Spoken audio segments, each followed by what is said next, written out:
In the summer of 2011, I was working for a large local of the Service Employees International Union.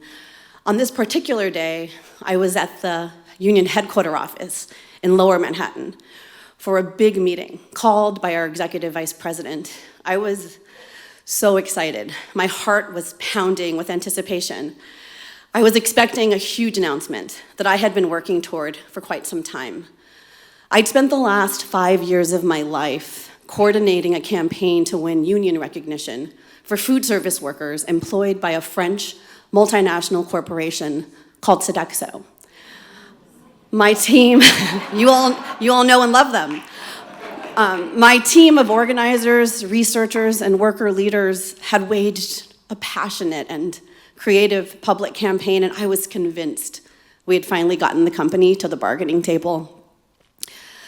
Word around the office was that Sodexo had signed a national recognition agreement, and there was talk of promotions for all of the staff who'd worked on the campaign. So I took a deep breath as I approached the conference doors to calm my nerves and to force myself to tone down the big fat grin I had on my face. All of the department directors were already in the room when I arrived, and they were sitting around the table, oddly quiet. Kevin, our usually boisterous executive vice president, was looking rather sullen and serious. I knew, before they even said a word, that this was not the celebratory occasion I was looking forward to. "Good morning," I struggled. As I entered the room, I forced a smile that I feared was no longer warranted. As I sank into my seat, Kevin started the meeting. "I've invited you all here to share an important update regarding Sodexo. We wanted to tell the senior staff before it hit the press later this week." My entire body perked up at the mention of Sodexo and an update worthy of press coverage. I had poured my heart and soul into that campaign, living in hotels and out of my car for months at a time. I deprioritized my health and my personal relationships to ensure success. Kevin went on.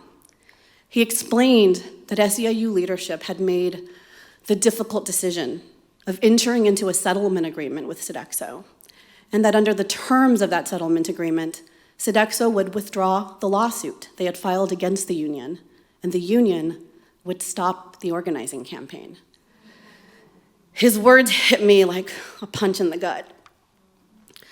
"Stop the organizing campaign," I kept whispering to myself in disbelief. Kevin continued to talk, but at this point, I was barely absorbing what he was saying. He finally stopped talking and asked if anyone had questions. In my state of shock, I mistakenly asked aloud, "How can we just stop the campaign?" The question immediately provoked awkward, tense glances among the directors and a death stare from my director, who told me very sternly that he would answer any questions I had separately. I nodded and sat through the rest of the meeting in silence. As I walked slowly back to my department, the numbness started to recede, and once I was in my office, behind that closed door, the weight of what Kevin had just said to us hit me hard. I was heartbroken. I was angry, and I was totally destroyed. It was a devastating loss for my staff and for the workers, but this one affected me on a deeply personal, surprisingly personal level. And I think in retrospect, it's because I've always had a hard time with failure, especially my own. I stopped playing the cello in middle school when I didn't make first chair, and I gave up playing softball in high school when I didn't make the all-star team. I like to be good at what I put my time and energy into, and I had a track record of winning campaigns at SEIU, and I had given the Sodexo campaign my all And I couldn't, I wouldn't, I didn't accept that we had lost.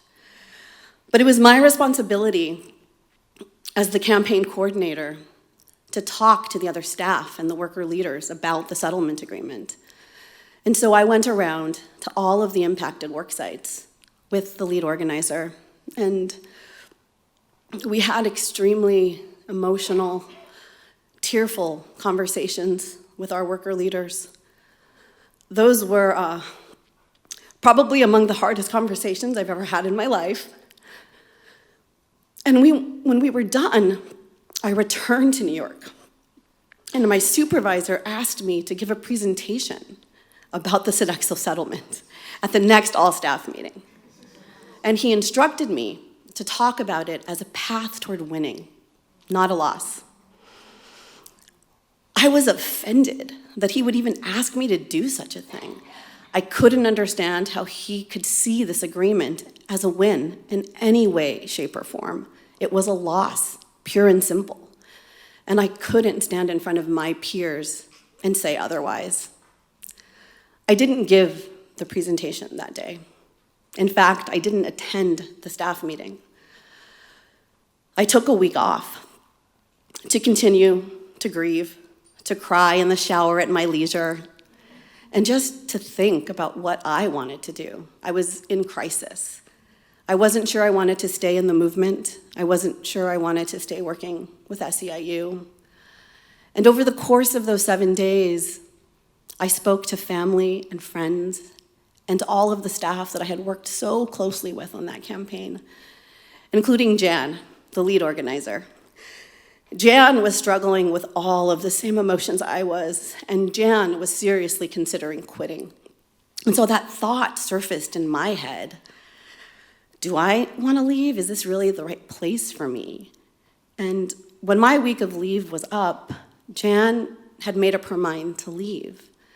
And so we met in front of the office building one morning and grabbed a cup of coffee, and we sat on a park bench, way too close to the office in retrospect.